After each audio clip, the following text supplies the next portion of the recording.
સુરત શહેરમાં આજે વહેલી સવારે અચાનક વાતાવરણમાં પલટો જોવા મળ્યો હતો। રાત્રિના અંતિમ કલાકો અને સવારના સમયે શહેરના અનેક વિસ્તારોમાં વરસાદી ઝાપટા વરસતા લોકોને ગરમી અને ઉકળાટમાંથી રાહત મળી હતી।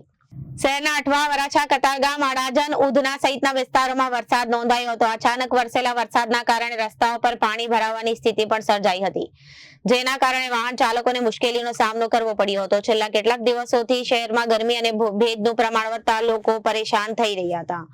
જોકે આજે સવારના વરસાદથી વાતાવરણમાં ઠંડક પ્રસરી હતી, લોકોને રાહતનો અનુભવ હતો અને હવામાન વિભાગના અનુમાન મુજબ સુરત શહેર અને આસપાસના વિસ્તારોમાં આગામી કલાકોમાં વધુ વરસાદ થવાની શક્યતા વ્યક્ત કરવામાં આવી રહી છે।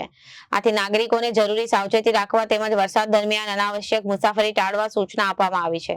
વરસાદી માહોલ વચ્ચે વાહન ચાલકોને ધીમી ગતિએ વાહન ચલાવવા, રસ્તા પર પાણી ભરાયેલા વિસ્તારોમાં પણ તાકેદારી રાખવા માટે ટ્રાફિક નિયમોનું પાલન કરવાની અપીલ કરવામાં આવી છે। જો આગામી કલાકોમાં વરસાદનું પ્રમાણ વધશે તો નીચાણવાળા વિસ્તારોમાં પાણી ભરાવાની સ્થિતિ સર્જાઈ શકે છે। ગરમીમાંથી રાહત લાવનારી સાબિત થઈ છે અને જ્યારે આગામી દિવસોમાં પણ ચોમાસાની ગતિવિધિઓ વધુ સક્રિય બનવાની સંભાવના છે। Reporter Arvind Rathod, Janadesh news, Surat.